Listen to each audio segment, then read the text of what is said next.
Welcome back, guys. Thank you so much for joining us for our second installation of our Founder to Founder series. Today, I have Reza from Sustain the Mag, and we're going to be talking through the magazine, a little bit about her, some inspirations, as well as a really cool activity.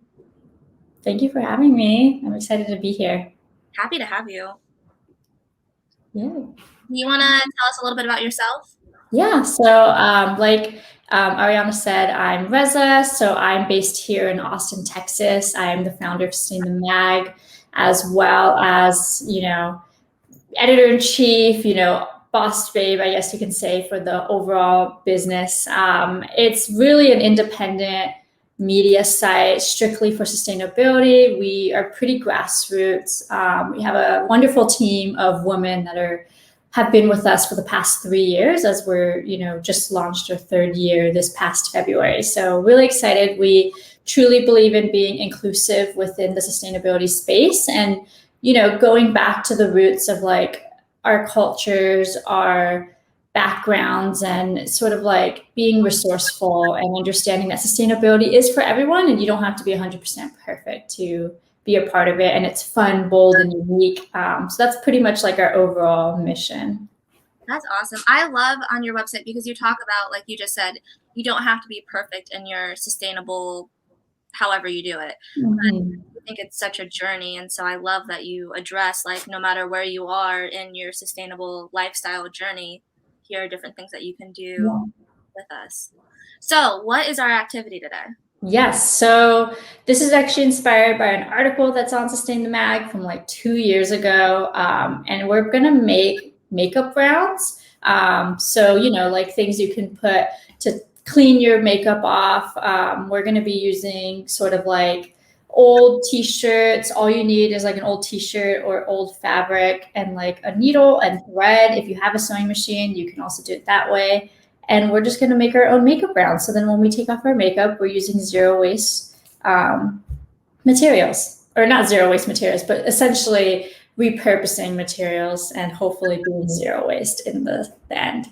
That's perfect. That is awesome. I will definitely link that in the comments below. I'll add that article so you guys can try it at home yourself, or you can try it with us today. We have a t-shirt, we have scissors for cutting, and then needle and thread. Yeah, no, this is fun. I actually had this. I didn't know what it came from. So I've kept it, and I realized I've kept it. So I was like, I'm going to just use this today. It's like the end of a sweater, I'm assuming. Yeah, that's what I'm guessing. Maybe you have a cute crop sweatshirt. Yeah, and I just forgot about it. So we'll be using these today. What about you? What t-shirt are you wearing or using? I have the bottom half of a t-shirt that I cut the shoulders off. I found this old chair, and so I'm refurbishing it. And I needed something to use for the stain or the leather balm. So I used this part of it for that, and I thought this would be good to use for the makeup round. What do you do for now for makeup when you take off makeup? Right now, I honestly just use my hands. Yeah. So. Quick question: are you just cutting it in circles? Yeah, I'm gonna try to cut this part in a circle, and then I'll do two and like push them together and sew it. Perfect. Okay. Yeah, same. I don't really use anything, but I wouldn't mind having a makeup round. I feel like I'm not a big makeup person in general, so I want to get more into makeup. I feel like life is too short to not wear fun makeup. I agree completely. So how did you come up with the idea for Sustain the Mag? I love that it's all caps. I just realized both of our magazine titles are all caps. Yeah, I guess I came up with the idea because I went to school for journalism. I went to school for journalism and business, and I really wanted to become a part of a fashion magazine at the time. So like Vogue and Teen Vogue, I wanted to be a part of that, be editor-in-chief one day. Like that was my goal. Of course, that goal could be kind of far-fetched because like it's really hard and competitive, especially in New York City. So then I started seeing and becoming more familiar with like media publications that are online, like Man Repeller and Refinery 29. So then the idea came, like, why isn't there something like Refinery or Man Repeller that's strictly sustainable, but not just sustainable, also very inclusive and welcoming and like non-judgmental and more diverse, because I feel like at the time sustainability back in like 2017 was still very like you have to have all the expensive sustainable product, you have to go to yoga and like drink juices, and I just didn't like that community. I didn't feel like I belonged in, especially with my like income status and like who I was. So that's where Sustain the Mag, the idea came to be essentially. It was like wanting to create something that was for everyone and also for like college students at the time, because I was in college. So we do have a big Gen Z, I would say, follower base. I do think it's really cool to bring together the cost effectiveness side of it and the people side of it. Like my grandpa is from Mexico and my dad is from the Philippines, and I can't say they came from very wealthy backgrounds. They came to the States for a reason. Yeah. And both of them, my grandpa, if I asked him what is your favorite sustainable habit, he probably would not really know what I was talking about, because I do feel like there is definitely some kind of relationship between, like you said, the income that people have and how they live sustainably. And there's a lot of very cost-effective ways to be sustainable. I know my dad's always composted, but now composting is like the thing. Yeah. It's like trendy, but it's like things that are trendy now were things that our family or our ancestors or where we're from have been doing for years. And it's like, it's kind of crazy to think about, essentially, because now people profit from it. And so what I want to ask you too, what does sustainability mean to you? Because I feel like it means so many different things for so many different people. And I think the more that we look forward and like we plan things, it's not just being sustainable as in doing something that like gives back to what we took from or whatever, but also like the longevity of it, like something that is sustainable to continue. So like what does that mean to you, and how does that play a part in your life? I would say it's a few things. So one, it is being resourceful, like doing things like this, making things last and like sustaining life from something for a long period of time. I do that so much with my things. Like I don't like to throw things out. I'll keep it forever. And that was always just something I grew up with, like not having the money to just keep buying new things. Even like when it came to mascara, like I would just use that shit for years to come, even though I feel like that's not healthy, like not good for your eyes, but I did it. And then I would say there became like knowing that sustainability is not just about sustaining the things to its last breath so that you're not throwing it into the earth and, contributing to the climate crisis essentially, but it's also about caring for the people and like making sure the people's lives that are, specifically marginalized communities who are being having the consequences firsthand of the climate crisis, and making sure that their life is sustaining, and like also lasting, and like we're not just like forgetting about the people who are also being, like I said, like having the consequences of it. So it's like both things. It's like I would say the resourcefulness is about like sustainable living and like our lifestyle, and then we have to think about the social impact of it too, because that's ultimately important as well. That is so important. We have an article coming in our second issue talking about like the three aspects of sustainability, and it's economic, societal, and environmental. I think you just said it so well right there, how they're all connected with one another. And man, I feel like I've learned so much this year, and I live in Indianapolis where there's a lot of growth and there's also a lot of culture, which I didn't realize there was so much culture in Indianapolis. And so it's been a big conversation lately about how do we grow sustainably as a city while also keeping our communities that make this city so great at the forefront of that growth. Yeah. I think that's great. Well, thank you. I'm excited to see the article. And that's for your second issue, you said? Okay. Yes. I know. I'm pumped. For the viewers, we are recording this in April, so this will be coming out in May. So issue 2 will be out. You'll be able to read the article. I will drop that in the comments below. But what is our next step here? So are you done with the 2 circles? Yes. Okay, so it's up to you. I'm trying to figure out how I want to sew it. We can either sew it with both the fabrics that we're looking to face out, or if you think it's big enough to do inside out and then try to pull it in and leave a hole. That's how I've always sewn things growing up, but I feel like this might be too small to do that, so we might have to stick with the first. And then we can just sew around it. Okay. If it was bigger, I would definitely do the second way, but it's maybe too tiny. That's kind of where I was at. And then are you doing like a blanket stitch, or how are you?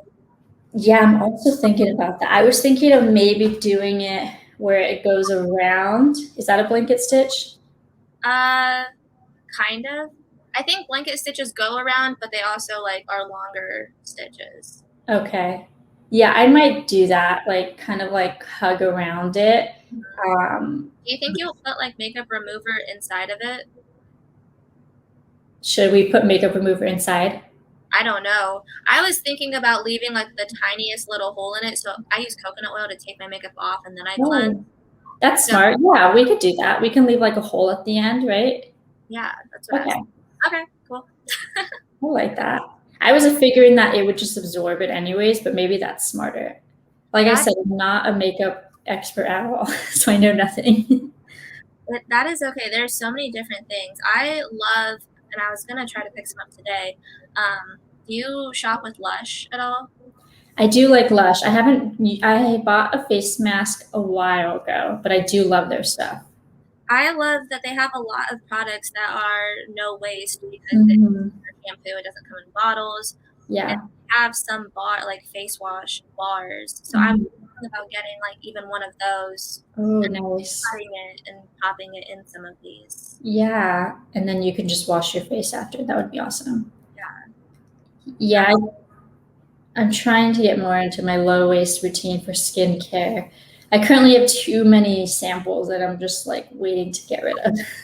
Yeah, I think, and that's something else that I feel like people don't talk about. Like people talk about like starting to live sustainably, but like I know we have like some toothpaste, and I really want to switch to like the little bites or something similar. Mm-hmm. I have like 3 tubes because we bought like a value pack, and so it is. I've read this, and I mean I don't know if you'll agree or not, but I do think it is still sustainable of you to use what you already have before your new sustainable products, because if you don't, then like what happens? Yeah, you don't want to throw it out and then just be like, oh, I'm sustainable by buying this product. That's definitely not what it's about. Exactly, yeah.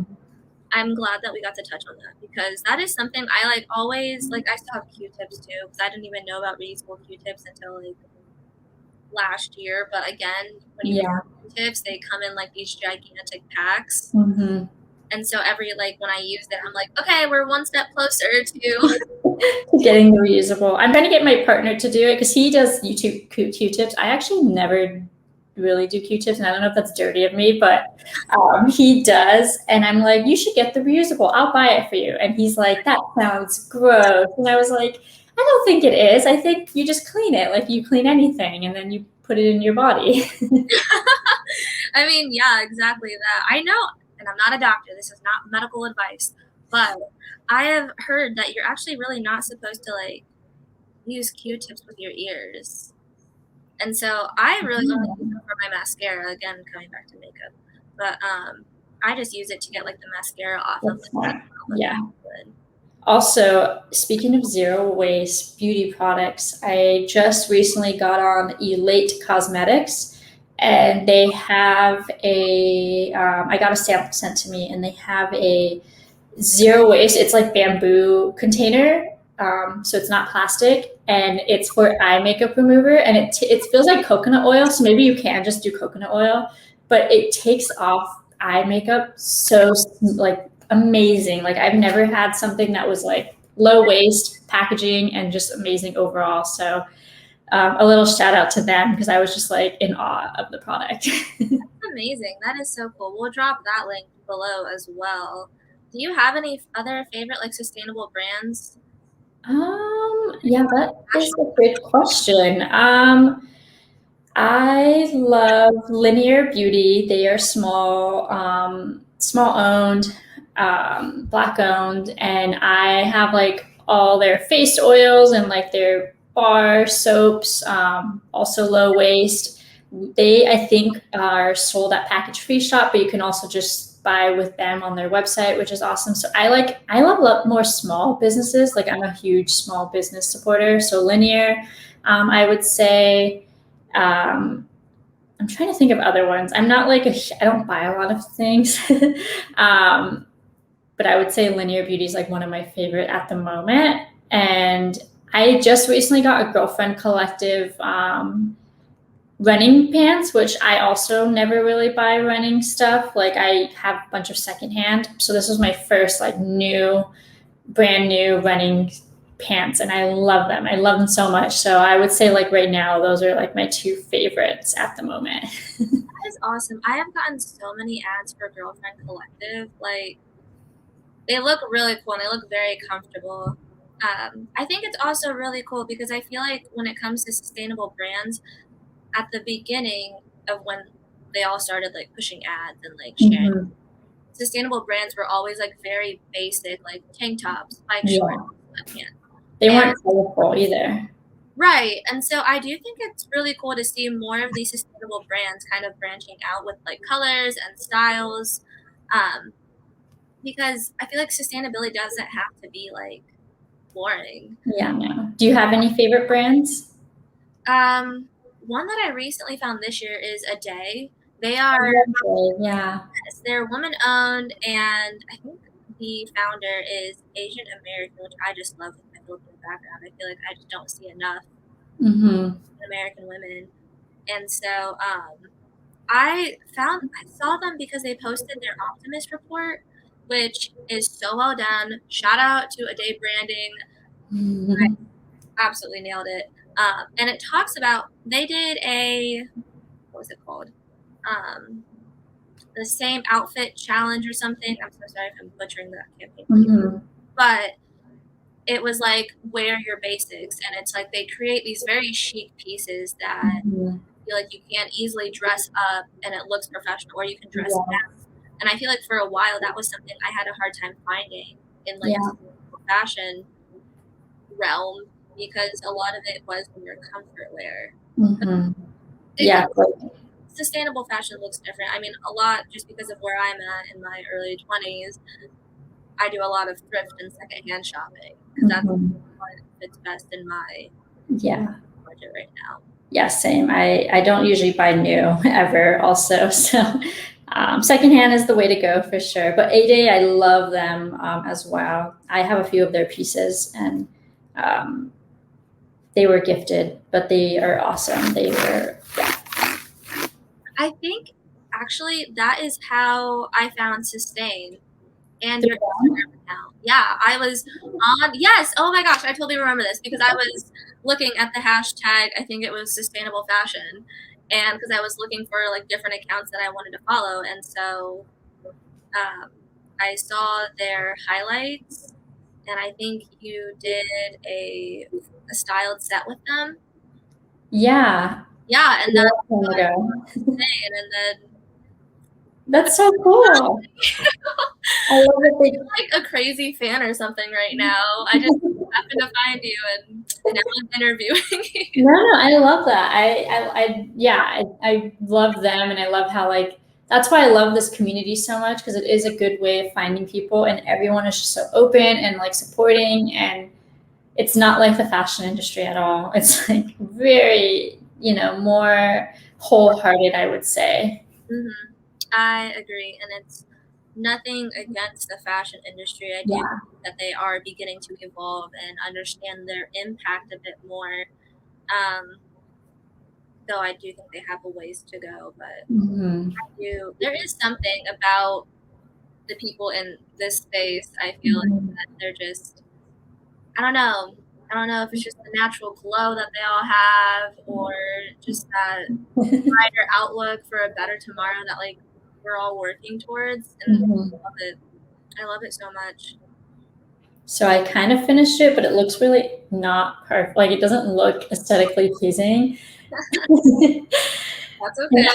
But you know, it's okay because I'm the only one going to see it and it's going to be going on my face.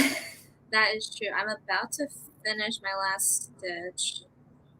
I mean, mine does not look perfect. Oh, yours looks cute though. I like the color like clash of like white and blue. Yeah, I was like, what color would stand out on this?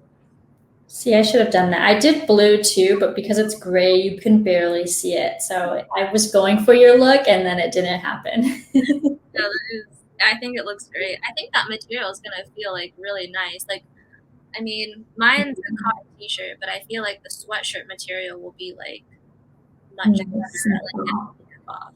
So that's an excellent choice. No, yeah. I've been now cutting up t-shirts and I put them in a mason jar on my windowsill. And if I'm gonna dust or like clean up something, I just use the t-shirts and then I leave it up to dry. And then once it's dried, I put in my laundry and then there we go. We got reusable like paper towels almost. I love that. That is such a good idea because I never really know what to use for dusting because I hate I hate the fluffy ones because I feel like it mixes it in the air. Yeah, and then you like sneeze and it's like all over your nose. And it's just a mess. But I will definitely start to use t-shirts. I have a bunch of t-shirts that I don't wear anymore, but like, they're not in good enough shape to donate. Yeah, just cut it up, put it in a mason jar, and it's been my duster because my home gets so dusty so fast, and it's like not fair. I get that. Well, I know we are getting close to the end of our interview, and so I do want to say thank you so much for joining me today and sharing so much insight. I do have one final question, and I didn't tell you about this one before because I want your gut reaction, what you think of first. But how do you stay inspired by yourself, or how do you inspire? How do I inspire myself? Yeah. That's a good question. I feel like lately I've been feeling a lot of like not inspired, but I think how I stay inspired by myself is to understand that life is not that serious and it's okay to fail. I think I've always thought of like, I can't fail. I feel like in anything, like I feel like I have to be good at everything, but it's okay to fail and it's okay if things don't always look up. And I think that inspires me to go further because I tell myself it's okay rather than giving myself high expectations and then not being able to fulfill them. So I think that allows me to also take a step back and just take time for myself and like self-care. And like, I feel like you probably understand this too, being a founder, but like we give ourselves deadlines that are just ourselves giving ourselves these deadlines and we don't really need to make them sometimes. And I've been feeling that a lot right now with Earth Month, which this is being re-recorded, so that have passed, but knowing that like, maybe we don't have to go all out for all these marketing months, especially if our work is already doing the work year round. So trying to, balance that out. But I love that question. Thank you for asking. Thank you for answering it. That is such a wonderful answer. I love that. I feel like in the last year, people have been really embracing giving themselves grace. And I think that's an amazing way to keep yourself inspired. So thank you for sharing. Thank you so much for coming on. Thank you. Thank you guys for joining us for our second interview. Reza, check out Sustain the Mag. It is amazing work, and we'll see you guys next time. Thank you so much for having me. Bye.